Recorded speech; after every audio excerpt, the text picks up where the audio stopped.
శుభ వివాహ కలెక్షన్స్, పెళ్లి షాపింగ్ పై భారీ బహుమతులు, పెట్టుబడి చీరలపై ప్రత్యేక ఆఫర్లు.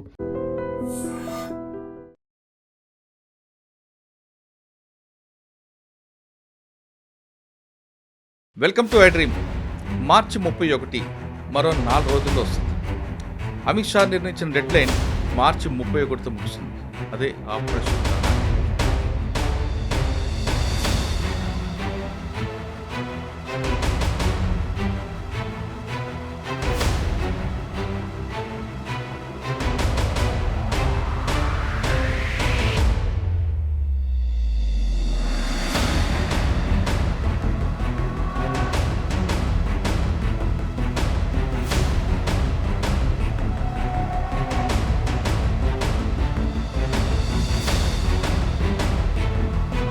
మార్చి 31తో ఈ ప్రోగ్రాం అయిపోతుందా?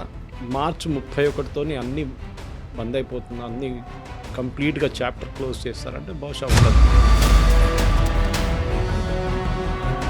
భారతదేశానికి స్వాతంత్రం వచ్చిన తర్వాత కొన్ని ఊర్లలో ఉండే వాళ్ళకి 2 సంవత్సరాలు 3 సంవత్సరాల తర్వాత కూడా తెలియాలంట భారతదేశానికి స్వాతంత్రం వచ్చిందని.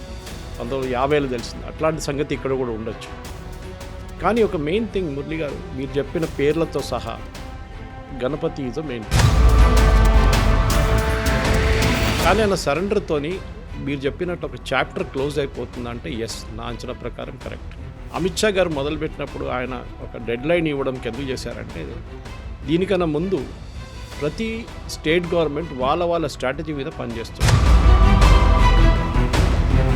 దీంతో ఆగిపోతుందా అంటే బహుశా ఎస్, ఆగిపోతుంది. అంటే ఒక వైలెంట్ యాక్టివిటీ ఉంటుంది. అడవంతా ఖాళీ అయిపోయింది, కానీ అక్కడ ఆదివాసులు ఉన్నారు.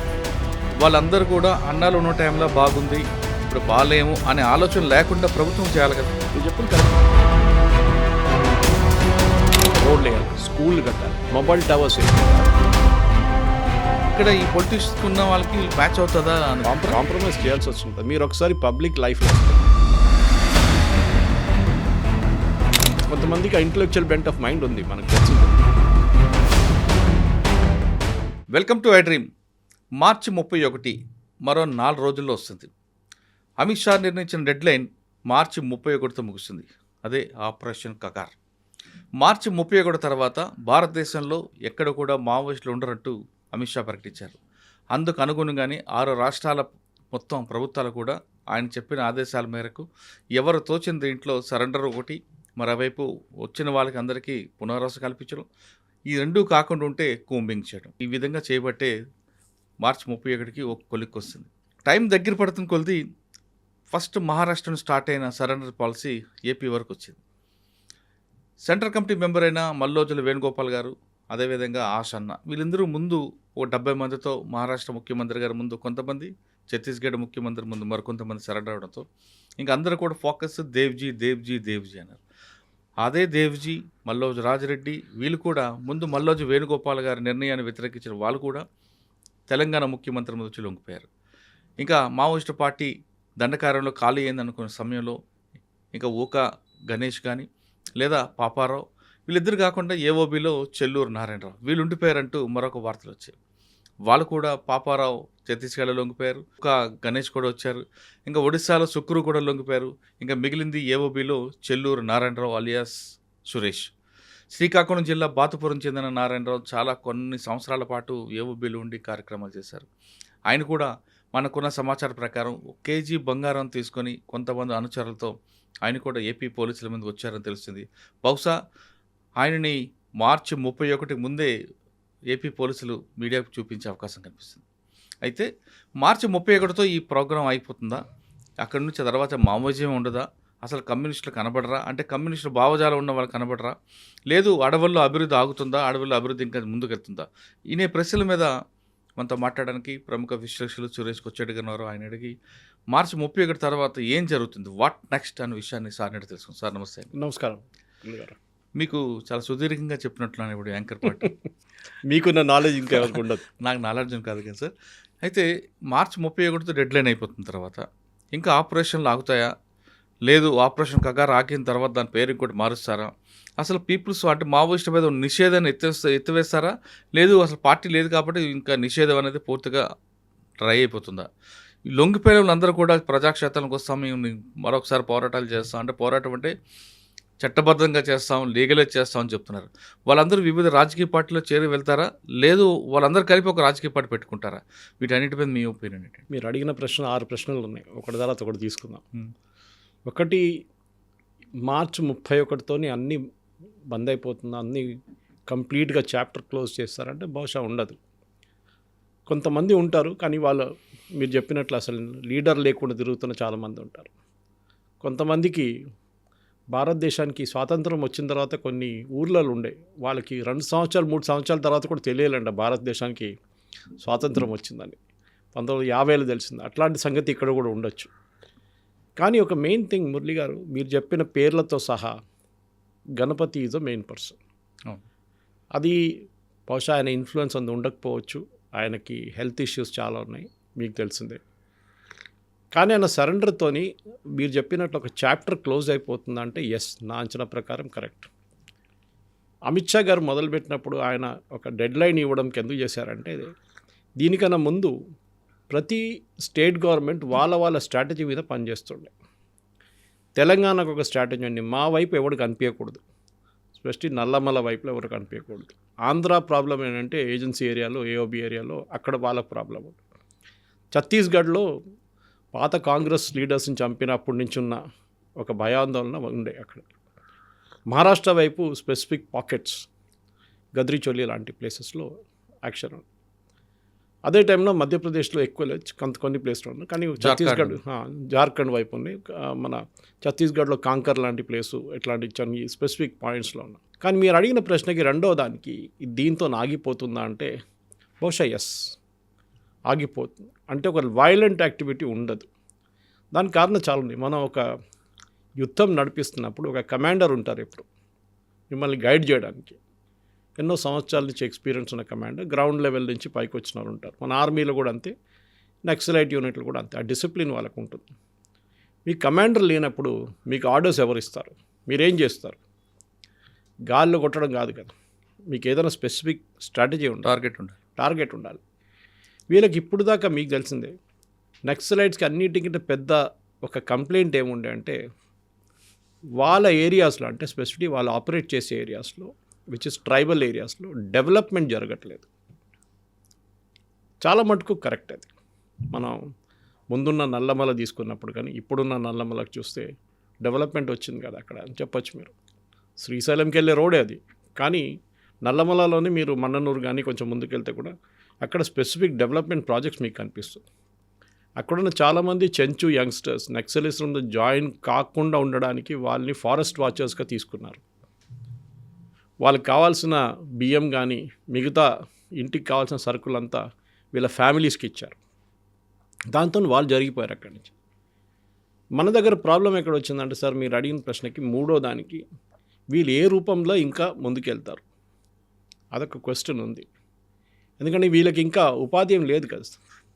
డబ్బులు ఇస్తారు గవర్నమెంట్, కొంతమందికి 25 అంటారు, కొంతమందికి 1,00,000 అంటారు, కొంతమంది ₹1,00,00,000 ఇస్తున్నారు. దాంతో ఏం చేస్తారు వాళ్ళు? ఏదో ఒక చిన్న కిరాణా షాప్ పెట్టుకుంటారు, లేకుంటే చిన్న ఒక ఫ్యాక్టరీ నడిపిస్తారు, ఏదో చేయొచ్చు. కానీ చాలామందికి పొలిటిక్స్ మీద కన్నుంది. దీనికి కారణాలు చాలా ఉన్నాయి. మన దేశంలో ఇప్పుడు కమ్యూనిస్ట్ పార్టీ అనే ఒక ఇన్ఫ్లుయెన్స్ ఉన్నది ఒకటే స్టేట్లో, అది మా స్టేట్ కేరళ. మిగతా ఇక్కడ కమ్యూనిస్ట్ వాళ్ళు లేరు. మన వైపు కూడా చెప్తే పాత కొత్తగూడెం అటువైపు ఖమ్మం వైపు కొంచెం ఇన్ఫ్లుయెన్స్ ఇంకా ఉంది. 1-2 సీట్లు వాళ్ళు అప్పుడప్పుడు గెలుస్తారు, ఎమ్మెల్యే సీట్లు. ఇప్పుడు మున్సిపల్ కార్పొరేషన్ కూడా బాగా పర్ఫామ్ చేశారు. కానీ దానికే గ్యారంటీ లేదు దట్ రేపు మీరు ఒక ఎంపీ సీటు పోటీ చేస్తే గెలుస్తారని ఎక్కడ గ్యారంటీ లేదు. అప్పుడు పాలిటిక్స్ వచ్చేస్తుంది దాంట్లో. ఇప్పుడు కాంగ్రెస్ వాళ్ళు ఇక్కడ తెలంగాణలో స్పెసిఫిక్లీ ఏం చెప్పారంటే, మీరు మెయిన్ స్ట్రీమ్లో చేర్చాలి, మీరు అందరూ వచ్చేసేయాలి మెయిన్ స్ట్రీమ్కి, మాతో ఉండండి, పొలిటిక్స్లో జాయిన్ కావండి. కొంతమంది అయితే ఓపెన్గా వాళ్ళ పార్టీలో ఆహ్వానించారు కూడా, మా పార్టీకి రండి అని చెప్పేసి. కానీ వీళ్ళ స్ట్రాటజీ ఏముంటుందో తెలియదు. నా అంచనా ప్రకారం వీళ్ళు సపరేట్గా పోటీ చేయొచ్చు. ఎందుకంటే వీళ్ళకి కూడా వీళ్ళ నడిమిట్లో చాలా డిఫరెన్సెస్ ఉన్నాయి. వాళ్ళ అడవిలో ఉన్నప్పుడు మనకు తెలియదు ఆ డిఫరెన్సెస్ ఏముంటాయి అనేది. ఈవెన్ సరెండరింగ్ టైంలో మీరు చూశారు, ఒకరొకరు సరెండర్ చేస్తున్నప్పుడు ఒకరి మీద ఒకరు ఆరోపణ చేశారు. అప్పుడు తర్వాత ఇప్పుడు అందరు లొంగిపోయిన తర్వాత ఒరిజినల్ ఫస్ట్ సరెండర్ చేసినారు కరెక్టే చేశారని చెప్పాలి కదా సార్, అది ఉంటుంది. సో బహుశా వీళ్ళు వాళ్ళ వైపు నుంచి ఇండిపెండెంట్గా లేకుంటే ఎక్కడున్న సిపిఐ కానీ సిపిఎం కానీ ఇప్పుడు మన బీహార్లో సిపిఐఎంఎల్ ఉంది పార్టీ వాళ్ళ బ్యానర్ మీద కూడా పోటీ చేయొచ్చు. టెక్నికలీ వాళ్ళు అదే చేస్తారు కదా, సిపిఐఎంఎల్ అది మార్క్సిస్ట్ లిబరేషన్ అది. సో బహుశా నేను అనుకుంటాను అదే జరగవచ్చు. కానీ ఇప్పుడు దగ్గరికి ఎలక్షన్లు ఏం లేవు. ఇప్పుడు రాబోయే ఎలక్షన్ 2029లో రేవంత్ రెడ్డి గారు ఆల్రెడీ చెప్పారు అసెంబ్లీ పోల్స్ లోక్సభ పోల్స్తోనే నడుస్తుంది. అంటే 2028లో పోల్స్ ఉండవు, 2029లోనే ఉంటుంది ఎలక్షన్. అప్పుడు దాకా ఇంకా నెక్స్ట్ 3 సంవత్సరాలు వీళ్ళు ఏం చేస్తారు? వీళ్ళని కోర్స్ వీళ్ళు కంప్లీట్గా పోలీసు వాళ్ళు నిఘాలో ఉంటారు, వీళ్ళు ట్రాకింగ్ ఉంటుంది, వీళ్ళు అక్కడెక్కడ మూవ్ కాకుండా చూసుకుంటారు. కానీ నా జన ప్రకారం అమిత్ షా గారు దీనికి ఒక క్లోజర్ ఇస్తారా? మీరు అడిగిన ఇంకొక ప్రశ్నకి వీళ్ళ మీద ఉన్న బ్యాన్ లిఫ్ట్ చేస్తారంటే బహుశా వెయిట్ చేస్తారు ఆయన. ఇంత జల్దీ చేయక్కర్లేదు, చూద్దాం 6 నెలల పాటు చూసి దాని తర్వాత ఒక నిర్ణయం తీసుకుంటారు వాళ్ళు. స్ప్లింటర్ గ్రూప్స్ ఉంటారు, నేను చెప్పాను చూడండి, కొన్ని గ్రూప్స్ అక్కడెక్కడ ఉంటాయి. అది మీరు బీహార్లో ట్రెడిషనల్గా చూస్తే ఆతిక్ అహ్మద్ లాంటి యూపీలో ఉన్న గ్యాంగ్స్ కానీ, బీహార్లో ఉన్న కోల్ మాఫియా గ్యాంగ్స్ కానీ ఇప్పుడు కూడా ఉన్నారు వాళ్ళు. అట్లాంటి గ్యాంగ్స్ని కూడా ఫినిష్ చేస్తేనే ఒక నక్సలిజం రూట్ అక్కడి నుంచి బయటికి తీయచ్చు.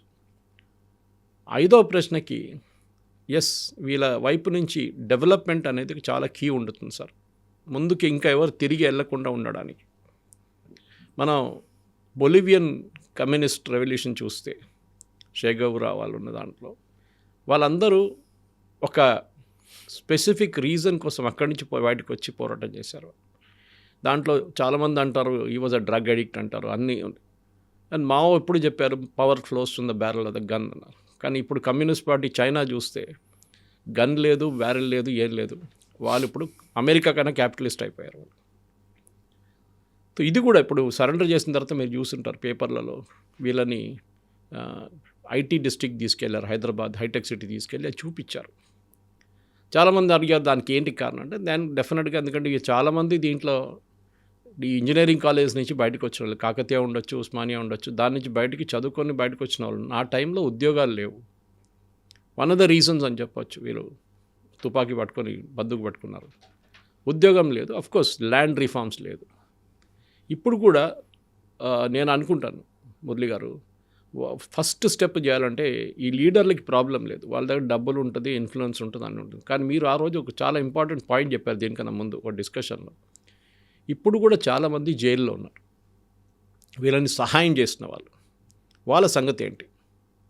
వాళ్ళకి ఎవరు సహాయం చేయరు, వాళ్ళకి డబ్బులు ఇయ్యరు, వాళ్ళని ఎవరు చూసుకోరు, వాళ్ళని ఎవరు హైటెక్ సిటీ తీసుకెళ్లరు, వాళ్ళ సంగతి ఏంటి?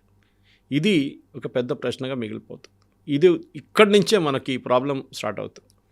ఇది చూసుకోకపోతే మళ్ళీ నక్సలిజం వస్తుందని చెప్పట్లేదు నేను, కానీ ఇంకొక రూపంలో ఈ నక్సల్ మూమెంటు మళ్ళీ బయటకు రావచ్చు, మళ్ళీ పైకి రావచ్చు. కానీ అది చూసుకోవాల్సిన బాధ్యత పోలీసుది ఉంది, కాకుండా ప్రభుత్వానికి కూడా ఉంది. సార్ నక్సల్స్ బయటకు వచ్చారు, కాస్త పక్కన పెడతామండి.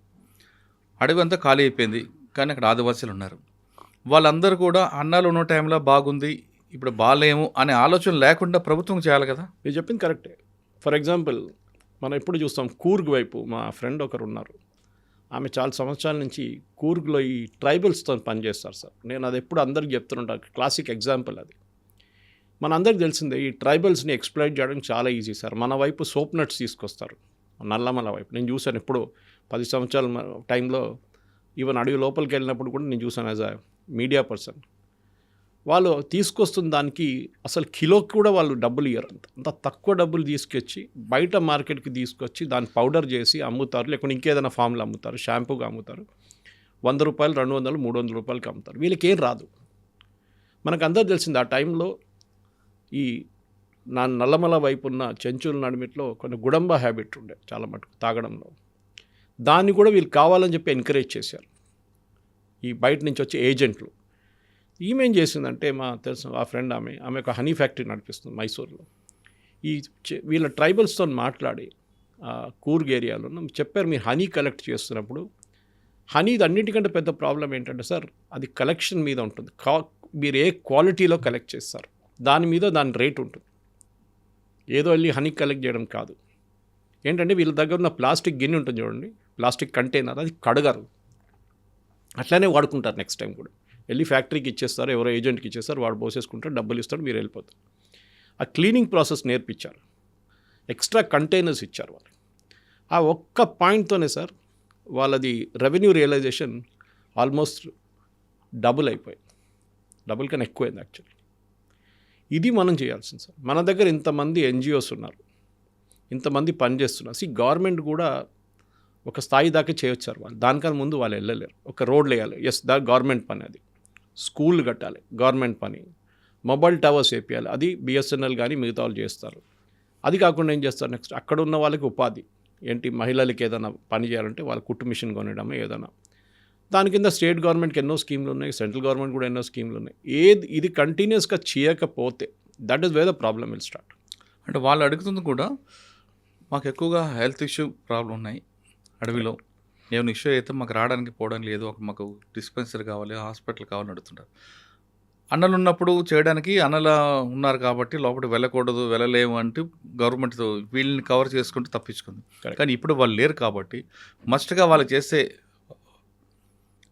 ముందు హెల్త్ ఇష్యూ మీద వాళ్ళకి ఫోకస్ చేస్తే గవర్నమెంట్ బాగుంటుందేమో కదా, లేదంటే మళ్ళీ మరొకసారి వాళ్ళ అన్నలు ఉంటేనే బాగుండని ఆలోచన వచ్చే అవకాశం ఉంది కదా. ఈ సిచ్యువేషన్ మీరు కేరళలో, నేను వచ్చే కేరళ నుంచి అట్టప్పాడి అని చెప్పి కేరళలో ట్రైబల్ ఏరియా ఒకటి ఉంది, bordering Tamil Nadu Karnataka tri junction లాగా ఉంటుంది. అక్కడ కూడా కొంచెం నక్సలైట్ యాక్టివిటీ ఉండే ముందు, తర్వాత అది మోస్ట్లీ తమిళనాడు వైపు నుంచి వచ్చిన నక్సలైట్ వాళ్ళని, అక్కడ ఉన్న థండర్ బోల్ట్స్ అని చెప్పి యాంటీ నక్సలైట్స్ వాళ్ళు చంపేసిన తర్వాత నక్సలిజం పోయింది అక్కడి నుంచి. సార్ అట్టపాడిలో మీరు విలేజర్ ఇప్పుడు కూడా 200, 300, 400 కోట్లు ప్రతి సంవత్సరం ఖర్చు చేసి కూడా పిల్లలు పుట్టంగానే చనిపోతున్నారు చాలామంది, చైల్డ్ డైయింగ్ ఎట్ బర్త్. ఎందుకంటే వాళ్ళ మదర్కి ప్రాపర్ ఫీడ్ లేదు. హాస్పిటల్ ఒకటే కాదు సార్, మీరు హాస్పిటల్ అంబులెన్స్ పెట్టి పక్కనున్న హాస్పిటల్ తీసుకెళ్ళచ్చు, అదన్నీ చేయొచ్చు, రోడ్లు వేసుకోవచ్చు. కానీ మీరు ప్రైమరీ హెల్త్ చూడకపోతే ప్రాబ్లం వస్తుంది. నేను ఈ ఫీల్డ్లో పనిచేశాను, దానికోసం నాకు తెలుసు. హెల్త్ కేర్లో 10 సంవత్సరాలు పనిచేశాను నేను ఇంటీరియర్ విలేజెస్లో చెప్పాను, నల్లమల కూడా అదే పాయింట్ మీద వెళ్ళాను నేను. ఇంటీరియర్ విలేజ్ కడప వైపు అని పనిచేసినప్పుడు అక్కడ చూశానంటే మెటర్నల్, వాళ్ళ చదువు లేని లేడీస్కి వాళ్ళు ఏం తినాలని వాళ్ళకి తెలియదు. గుడ్లు తినాలన్నా, పాలు తాగాలన్నా, ఎంత పాలు తాగాలి వాళ్ళకి తెలియదు. వెయిట్ చెక్ చేయించుకోవాలి, ఇది కూడా వాళ్ళకి తెలియదు. సో ఏం చేసామంటే ప్రైమరీ హెల్త్ సెంటర్స్, అంగన్వాడీలో ఆశా వర్కర్ని పెట్టుకొని పని చేయించాం సార్. ఇది మనం చేయాలి. మీరు మన్ననూరుకి వెళ్తే, నేను ఇప్పుడు కాదు, ఐఎమ్ టాకింగ్ ఆఫ్ ఒక 6, 7, 8 సంవత్సరాలు బిఫోర్ కోవిడ్, మన్ననూరులో ఒక హెల్త్ క్యాంప్ పెట్టని చెప్పి వెళ్ళాం సార్. వెళ్తే అక్కడ ఒక మన్ననూరు చెక్ పోస్ట్ కాగానే కొంచెం ముందుకెళ్ళి రైట్లో ఒక ప్రైమరీ హెల్త్ సెంటర్ ఉంది.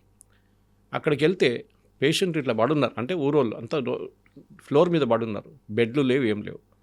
నేను ఒక నర్స్ని కలిసాను, అమ్మ ఎక్కడ డాక్టర్ ఎక్కడున్నా, డాక్టర్ లేడు సార్, ఆయన వారానికి ఒకసారి వస్తాడు హైదరాబాద్ నుంచి. అప్పుడు చూడండి, ఆ డాక్టర్ని తప్పుపడతారా మీరు? ఆయన నల్లమలకు వస్తే ఆయన ఉండడానికి ఒక ప్రాపర్ అకామిడేషన్ ఉండదు. వాళ్ళ ఫ్యామిలీ అయితే మర్చిపోండి, వాళ్ళు రారు అక్కడికి, పిల్లల ఎడ్యుకేషన్ అదంతా ఉంటుంది. ఇప్పుడు డాక్టర్ రానప్పుడు ఏమైంది, నర్సు చూసుకుంటున్నారు అక్కడ, ఆమె గోళ్ళు ఇస్తున్నారు అందరికీ, వాళ్ళకేమో నర్సే డాక్టర్ గాగా అయిపోయారు. ఫస్ట్ స్టెప్ సార్ హాస్పిటల్ కాదు ఇంపార్టెంట్, ప్రైమరీ హెల్త్ సెంటర్స్. మీరు హాస్పిటల్ నెక్స్ట్ స్టెప్లో తీసుకోవచ్చు. ఒక జిల్లాకి మీకు ఒక 10 హ్యాబిటేషన్స్ ఉంటే, 10 చిన్న చిన్న విలేజెస్ ఉంటే, అక్కడ మీరు ప్రైమరీ హెల్త్ సెంటర్ పెట్టి అక్కడి నుంచి కొంచెం దూరం ఒక హాస్పిటల్ పెట్టండి. మీరు ఒక అపోలో లాంటి హాస్పిటల్లో, లేకుంటే పెద్ద కేర్ హాస్పిటల్లో, లేకుంటే యశోదానో ఇంకేదో మీరు కట్టక్కర్లేదు. మీరు ఒక ప్రైమరీ హెల్త్ సెంటర్ నుంచి ఒక రెఫరల్ హాస్పిటల్కి తీసుకురండి. నేను చెప్తాను సార్, ఈ హెల్త్ కేర్ ఫీల్డ్లో 10 సంవత్సరాలు పనిచేస్తున్న దానికి ఎక్స్పీరియన్స్ ప్రకారం 95% మంది సిటీకి వస్తున్న వాళ్ళు, ఈవెన్ మహారాష్ట్ర, కర్ణాటక నుంచి కూడా వస్తారు మన వైపు, వాళ్ళు సిటీకి రాక్కర్లేదు. వాళ్ళు ఎందుకు వస్తారంటే వాళ్ళకు ఆ వైట్ కోట్ చూడంగానే కాన్ఫిడెన్స్ వస్తుంది, పెద్ద బిల్డింగ్లు చూడంగానే కాన్ఫిడెన్స్ వస్తుంది, మమ్మల్ని చూసుకోవడానికి ఎవరన్నా. మీరు చెప్పిన పాయింట్ కరెక్ట్ సార్, అబ్సల్యూట్లీ.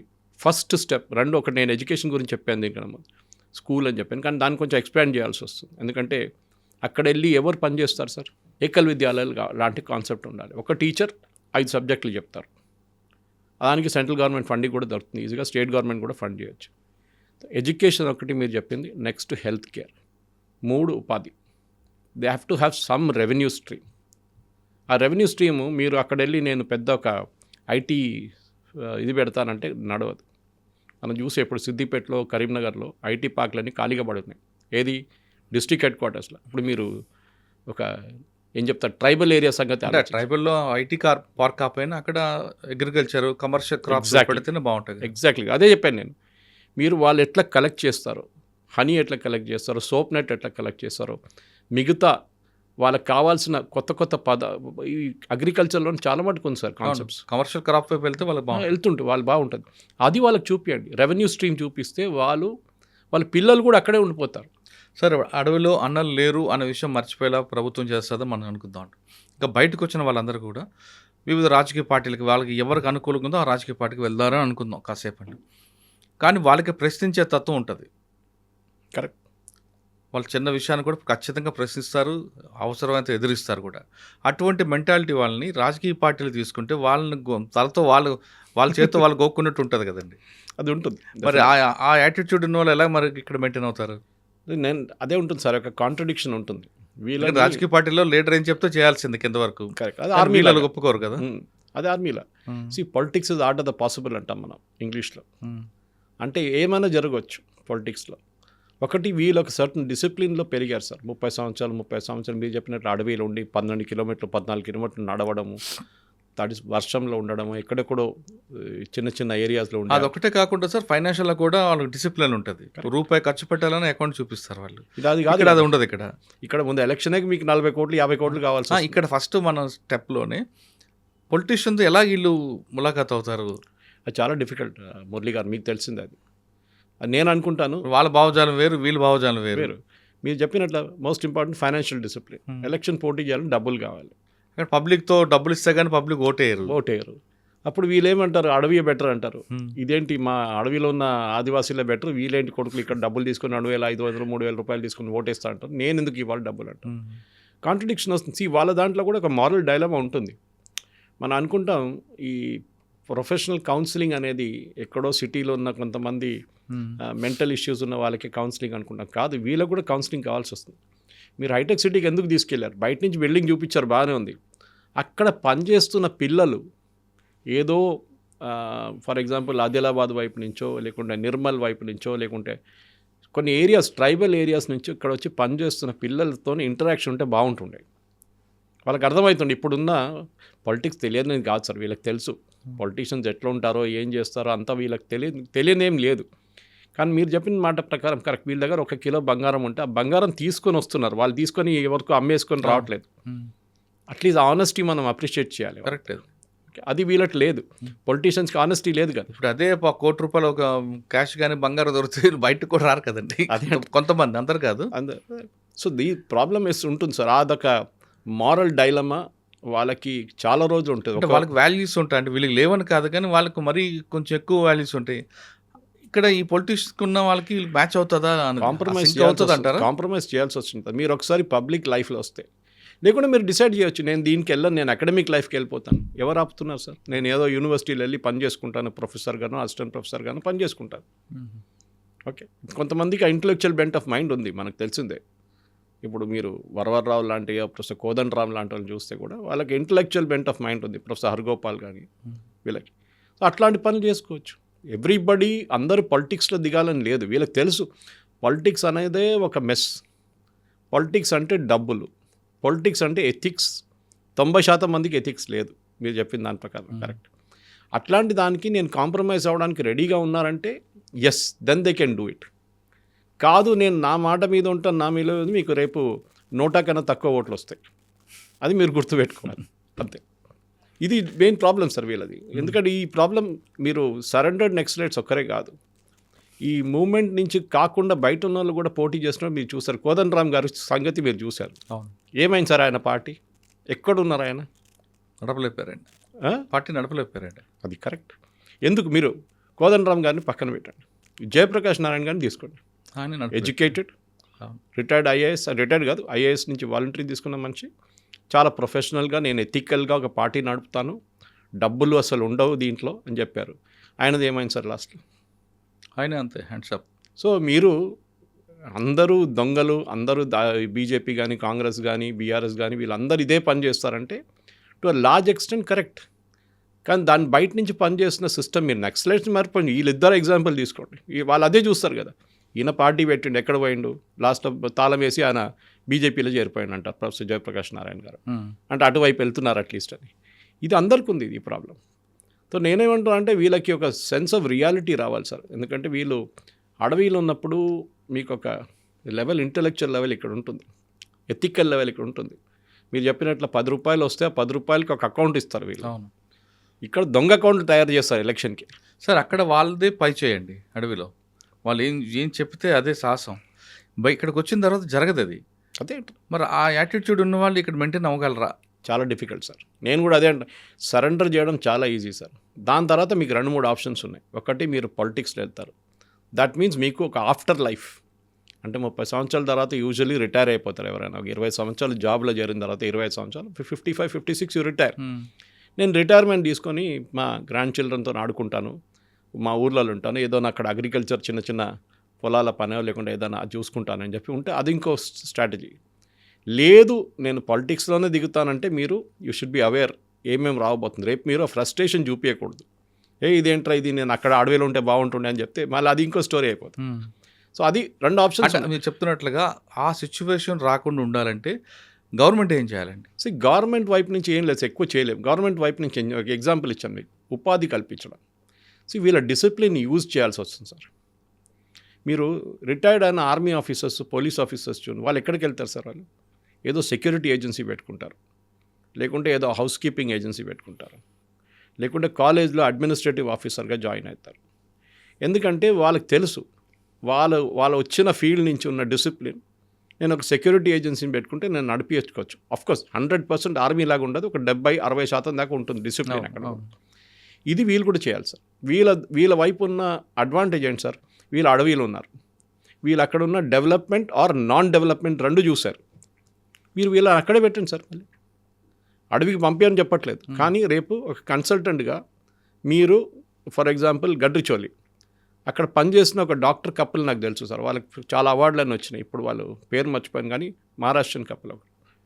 ఎంత బాగా ఆ టైంలో నెక్సలైట్స్ ఉన్నప్పుడు పీక్ ఆఫ్ నెక్సలిజం చెప్తున్నారు. సో వాళ్ళు అక్కడ హాస్పిటల్లో 22-30 సంవత్సరాల నుంచి అక్కడ ఉన్నారు. వాళ్ళ టాలెంట్ అక్కడ ఉంది సార్, సిటీలో కాదు. నేను ఇప్పుడు కూడా చెప్తున్నాను, దే ఆర్ మిస్ఫిట్. ఇప్పుడున్న నెక్సలైట్ సీనియర్ లీడర్షిప్ సిటీలో పనిచేస్తే వాళ్ళు 1 సంవత్సరం లోపల ఫ్రస్ట్రేట్ అయిపోతారు. మనమే సిటీలో ట్రాఫిక్ చూసి, ఇక్కడ రిజిస్ట్రేషన్ ఆఫీస్కి వెళ్తే లంచాలు ఇచ్చి, ఆర్టీ ఆఫీస్కి వెళ్తే లైసెన్స్ తీసుకోవడానికి డబ్బుల కోసం, మిగతా అన్ని దానికి లంచాలు ఇచ్చి మనం యూస్టప్ అయిపోయాం. వాళ్ళు అట్లా కాదు, వాళ్ళు వచ్చి కోపం వస్తుంది వాళ్ళకి. అంటే మనకి ఇన్బిల్ట్ అయిపోయింది అది. మన సిస్టంలో వచ్చేస్తుంది చిన్నప్పటి నుంచే. పోలీసు వాడు పట్టుకుంటే 50 రూపాయలు ఇచ్చి పారిపోతారు. ఇది మన చిన్నప్పుడు నేర్పించి వాళ్ళ కాదు. ఏంట్రా ఇది, మాది అట్లా కాకుండే కదా అంటే మళ్ళీ నువ్వు అక్కడే ఉండిపో అంటారు వీళ్ళు. అదే కదా, ఇది ప్రాబ్లం అవుతుంది. సో వాళ్ళ టాలెంట్ నేను అనుకుంటాను, నా అంచనా ప్రకారం గవర్నమెంట్ చేయాల్సింది ఒకటి వాళ్ళ వైపు నుంచి వాళ్ళే చేసుకోవచ్చు. సెంట్రల్ గవర్నమెంట్ స్కీమ్స్ చాలా ఉన్నాయి, ఎస్పెషలీ అగ్రికల్చర్ స్కీమ్స్. అది కూడా అగ్రి స్కీమ్స్. రూరల్ ఏరియాస్లో ఉన్న ఫర్ ఎగ్జాంపుల్ పైనాపిల్ గ్రో చేయడం. మా దగ్గర కేరళ ఇట్లా నెక్సలైట్ ఏరియాస్, అప్పుడు ట్రైబల్ ఏరియాస్ చాలా మటు పైనాపిల్ గ్రో చేస్తారు. పెద్ద బిజినెస్ సార్ అక్కడ. కానీ దాన్ని ఏం చేస్తారు, పైనాపిల్గా అమ్ముకుంటారు, వాల్యూ అడిషన్ లేదు. ఇప్పుడు దాన్ని స్లైస్ చేసి, దాన్ని కట్ చేసి, దాన్ని డబ్బలు వేసి, దాన్ని ప్రాసెస్ చేసి, క్యానింగ్ చేసి అమ్ముతున్నప్పుడు వాల్యూ అడిషన్ 100%, 200% పెరిగిపోతుంది. ఇది చేయాలి సార్.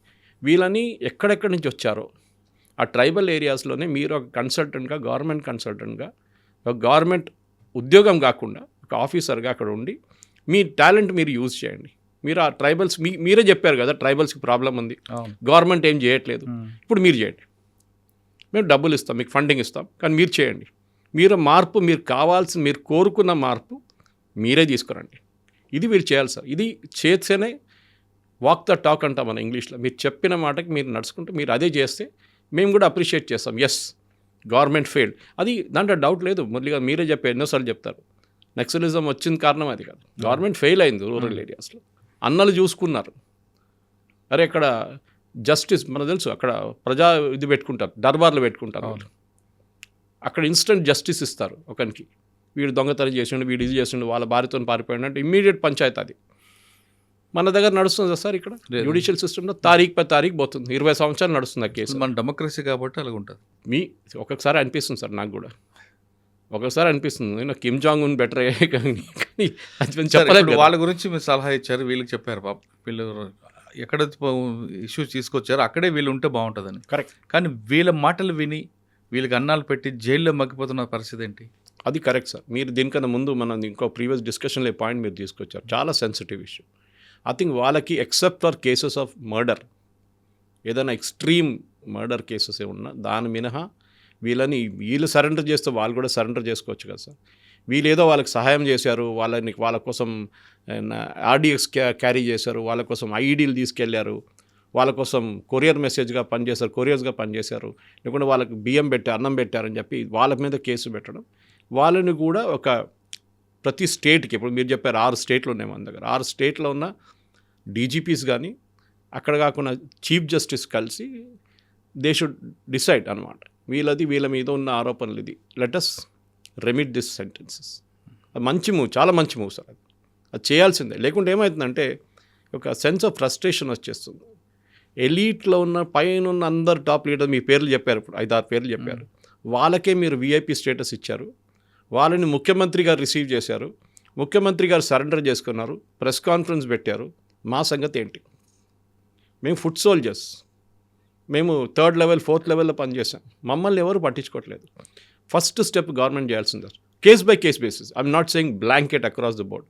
కొన్ని రేప్ జరిగింది అనుకోండి, ఏదైనా కేసెస్, రేప్ కానీ మర్డర్, అట్లాంటి కేసెస్ని నో ఎక్స్క్యూస్, మిగతా కేసెస్ డెఫినెట్గా చేయవచ్చు. ఇది చేయాల్సింది.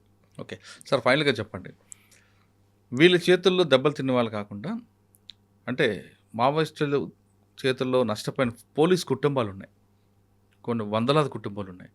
వాళ్ళందరూ కూడా వాళ్ళలో చిన్న మదనస్పృహ ఉంది ఇప్పుడు కూడా.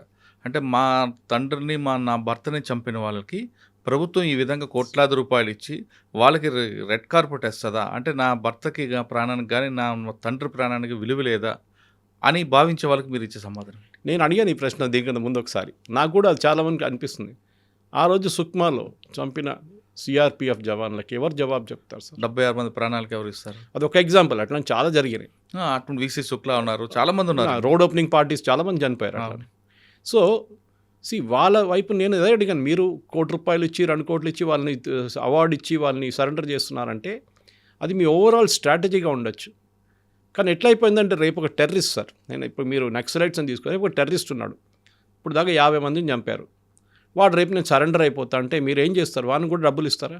అంటే నక్సల్స్ వేరు, సరెండర్ టెర్రరిస్ట్ వేరు కదా. వీళ్ళది క్రైమ్, వీళ్ళు క్రిమినల్ అంటారు, వాటి socio economic problem. Correct, but మీరు చంపింది ఒక జవాన్నే కదా, మీరు చంపింది ఒక. వాళ్ళు చెప్తుంది ఏంటంటే 93లో పెట్టిన పాలసీని ఇంప్లిమెంట్ చేస్తున్నాం, ఇప్పుడు కాదు అని అంటారు. సో మీరు అంటారు ఇప్పుడు పోలీసు వాళ్ళకి తెలుసు నక్సలైట్లు వాళ్ళ చేతిలో దొరికితే నక్సలైట్ పోతారని, నక్సలైట్కి తెలుసు వాళ్ళ చేతిలో పోలీసు వాళ్ళ చేతిలో వాళ్ళు పోతారని. కానీ వీళ్ళు చెప్పేది ఏంటంటే పోలీసులు కూడా మా భారతదేశ పౌరులే, మాకు వాళ్ళంటే గౌరవం ఉంది, కానీ రాజ్యంతో పోరాటంలో యుద్ధంలో భాగంగా ఇటువంటి 2 వైపుల ప్రాణ నష్టం జరుగుతుందని నక్సల్స్ సపోర్ట్ చేసుకుంటారు ఆ వెర్షన్కి. కానీ మీరు కానీ పోలీస్ ఫ్యామిలీస్ మాత్రం చాలా కోపంగా ఉంటున్నాయి. అంటే మా భర్తని నా తండ్రిని చంపిన వాళ్ళకి మీరు ఈ విధంగా కోట్లాది రూపాయలు ఇచ్చి వాళ్ళ సన్మానం చేస్తారా? ఆ ఫ్రస్ట్రేషన్ ఉంటుంది సార్, న్యాచురల్లీ ఉంటుంది.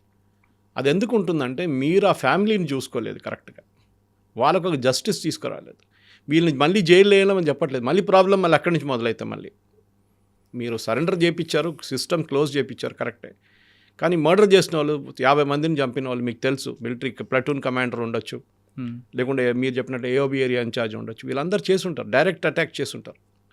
అట్లాంటి వాళ్ళు ఏం చేయాలి? That's a good question. కానీ దానికి రెడీమేడ్ ఒక జవాబు లేదు సార్, ఎందుకంటే అది 2 వైపుల నుంచి చూడాలి. ఇప్పుడు ఉమేష్ చంద్ర గారిని చంపారు ఇక్కడ సిటీలో, కేఎస్ వాసన్ గారిని చంపారు. ఇప్పుడు వాళ్ళ దగ్గర అడిగితే వాళ్ళంటారు వాళ్ళు చేసిన పని మీకు తెలుసా, వాళ్ళు చేసిన ఇష్యూ మీకు తెలుసా అంటారు, మళ్ళీ రిటర్న్ కొడతారు. ఎస్, 2 వైపుల నుంచి తప్పులు జరిగినాయి, దేదని కాదు. ఎన్కౌంటర్ అంటే మన అందరూ తెలిసిందే, ఇట్ ఈస్ ఫేక్. అది చాలామందికి 90% ఎన్కౌంటర్స్ ఆర్ ఫేక్. కానీ మీరు అడవిలో ఉన్న మనిషి వ్యతిరేకంగా ఒక ఎవిడెన్స్ ఎక్కడి నుంచి తీసుకొస్తారు సార్? సుక్మా జరిగింది, సుక్మాలో పట్టుకున్న నక్సలైట్స్ మీరు ఎట్లా ప్రాసిక్యూట్ చేస్తారు? ఎవరు ఐ విట్నెస్ ఉంటారు, ఎవరు కోర్టుకు వస్తారు, ఎన్ని సంవత్సరాల కేసు నడుస్తుంది? ఒక ఇన్స్టెంట్ జస్టిస్ ఉండాల్సింది. ఆ ఫ్యామిలీస్ని చూసుకోవాలి government. Live and let live అంటారు ఇంగ్లీష్లో, అయిపోయింది ఆ చాప్టర్ ఫినిష్. కానీ మిమ్మల్ని మేము చూసుకుంటాం, వాళ్ళకి ఇచ్చే ₹1 కోటి కాక మీకు కూడా ₹1 ఇస్తాం, మిమ్మల్ని కూడా కాపాడుకుంటాం, మీ ఫ్యామిలీని చూసుకుంటాం, మీకు ఉద్యోగం ఇస్తాం, ఇది చూసుకోవాలి. అంటే పోలీస్ వైపు నుంచి అయితే కొన్ని ఫ్యామిలీస్కి జాబులు ఇచ్చారు, వాళ్ళకి కావాల్సిన ఆ మాన్యువల్ ప్రకారం వాళ్ళ ప్రొసీజర్ ప్రకారం వాళ్ళకి వెళ్తుంటాయి. కానీ కొంతమంది పొలిటీషియన్స్ చనిపోయారు ఛత్తీస్గఢ్గా, వాళ్ళకు పొలిటీషియన్స్ ఏమైందంటే సార్, వాళ్ళు ఒక ఇప్పుడు మాధవ్ రెడ్డి గారు ఉన్నారు, శ్రీపాదరావు గారు ఉన్నారు, అక్కడ ఛత్తీస్గఢ్ తీసుకుంటే శుక్లా గారు ఉన్నారు. వీళ్ళది ఏంటంటే పొలిటీషియన్స్, లేదంటే ఇక్కడ మన కరీంనగర్ తీసుకున్న హైగ్రీవాచార్య గారు ఉన్నారు, ఉన్నారు. ఫస్ట్ అక్కడ నుంచి స్టార్ట్ అయింది.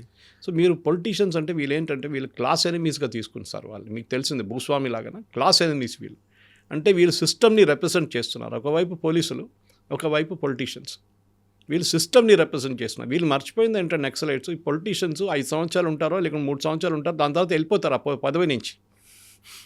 మీ మీద స్పెసిఫిక్గా వాళ్ళు మిమ్మల్ని చంపడానికి వాళ్ళు ప్లాన్లు వేయలేదు. వాళ్ళకి ఇచ్చిన ఒక జాబ్ అది. మీకు ప్లటూన్ కమాండరో లేకుంటే మీ సెంట్రల్ కమిటీ ఇచ్చిన ఇన్స్ట్రక్షన్ ప్రకారం మీరు నడిస్తే, పోలీసు వాళ్ళకి వాళ్ళ డీజీపీ ఇచ్చిన ఇన్స్ట్రక్షన్ ప్రకారం వాళ్ళు నడిస్తే, పొలిటీషియన్స్ ఏమో వాళ్ళ ముఖ్యమంత్రి కానీ వాళ్ళ పార్టీ హైకమాండ్ ఇచ్చిన డిసిషన్. మీరు వాళ్ళని టార్గెట్ చేసి వాళ్ళని చంపిన సిస్టమ్ పోతుందా సార్? శుక్లాతోని మిగతా కాంగ్రెస్ ఎస్టాబ్లిష్మెంట్ ఛత్తీస్గఢ్లో ఆల్మోస్ట్ వైప్అవుట్ అయిపోయారు. ఎక్సెప్ట్ అజిత్ జోగి బయటపడ్డారు అనుకుంటా. ఆ ఇన్సిడెంట్ అజిత్ బయటపడ్డాడు. అప్పుడు కూడా చాలా కాలం వీల్ చైర్ మీద ఉన్నారు. He was not well after that. ఆయనకి చాలా ప్రాబ్లమ్స్ ఉండే, హెల్త్ ప్రాబ్లమ్. నేనేం చెప్తున్నా అంటే మళ్ళీ దానికోసం సరే చేశారు. ఎందుకు ఏమంటే మేము టార్గెట్ వాళ్ళని చేశాం, ఒక మెసేజ్ పంపించాం గవర్నమెంట్కి దట్ మేము ఇది చేయవచ్చు అని. పోలీస్ ఫోర్స్కి ఏంటి వాళ్ళకి అడ్వాంటేజ్ అంటే, పోలీస్ ఫోర్స్కి వాళ్ళకి డైరెక్ట్ ఫైట్ ఉంటుంది. ఐదర్ ఐడీలు పెడతారు లేకుంటే అంబుష్ చేస్తారు. పొలిటీషియన్స్ అట్లా కాదు కదా సార్. వీళ్ళు ఎక్కడ దొరుకుతారో తెలియదు మనకి. పబ్లిక్ మీటింగ్లకు దొరుకుతారు. మీకు గుర్తుంటుంది బీహార్లో కూడా ఎన్నో మర్డర్లు జరుగుతాయి, యూపీలో జరుగుతాయి. దానికి పొలిటీషియన్స్ ఇన్వాల్వ్ ఉన్నారు. ఆతిక్ అహ్మద్ లాంటి వాళ్ళు దొరికారు మనకి ఇక్కడ యూపీలో. సో మీరు ఎవరిని తప్పు పెడతారు అప్పుడు? So both wise it's a moral dilemma sir. అది మన ఒక ఇంటలెక్చువల్ డిబేట్లో అది యూజ్ చేసుకోవచ్చు. కానీ ఎక్కడో ఒక జగలో ఇది ఫినిష్ చేయాల్సింది. అది March 31. That decision has taken. అది మనం రైట్ ఆర్ రాంగ్ అది అగ్రీ చేయాల్సింది సార్. అది మార్చి 31 మరో 4 రోజుల్లో వస్తుంది. మార్చి 31తో ఆపరేషన్ కాగా రాకపోయినా సమస్యని ప్రభుత్వం కానీ పూర్తిగా చొరవ చూపకపోతే మరో రూపంలో వచ్చే అవకాశం ఉందంటున్నారు సురేష్ గారు. ఇప్పటికైనా ఆదివాసీలకు కావాల్సింది ఏంటి అనే విషయాన్ని పూర్తిగా ప్రభుత్వం ఫోకస్ చేయడమే కాకుండా, ఎవరైతే బయటకు వచ్చారో వాళ్ళకే అక్కడ పనిచేసే అవకాశం ఇచ్చి, అదే ఆదివాసులు ఎదుర్కొంటున్న సమస్యల మీద పూర్తిగా ఫోకస్ చేస్తే ఖచ్చితంగా వీళ్ళలో మార్పు వస్తుంది. ఆదివాసీలు కూడా అన్నలను పూర్తిగా మర్చిపోయే అవకాశం ఉంటుంది. అంతేకాకుండా ప్రభుత్వం కూడా ఇప్పుడు వచ్చిన బయట వస్తున్న వాళ్ళందరూ కూడా మన ఈ సరెండర్ పాలసీ ఏ విధంగా ఉందో అవన్నీ ఇంప్లిమెంట్ చేయకపోతే వీళ్ళలో కూడా ఒక ఫ్రస్ట్రేషన్ వచ్చి మరోసారి అటువైపు చూసే అవకాశం రాకుండా చేయాల్సిన బాధ్యత ప్రభుత్వం మీద ఉందంటున్నారు సురేష్ గారు. ఇది ఈ వారం సురేష్ గారితో ఎక్స్క్లూజివ్ ఇంటర్వ్యూ. వచ్చే వారం మరో ఇష్యూలో మళ్ళీ కలుద్దాం. అందరికీ నమస్తే. థ్యాంక్ యూ అండి. Thank you very much.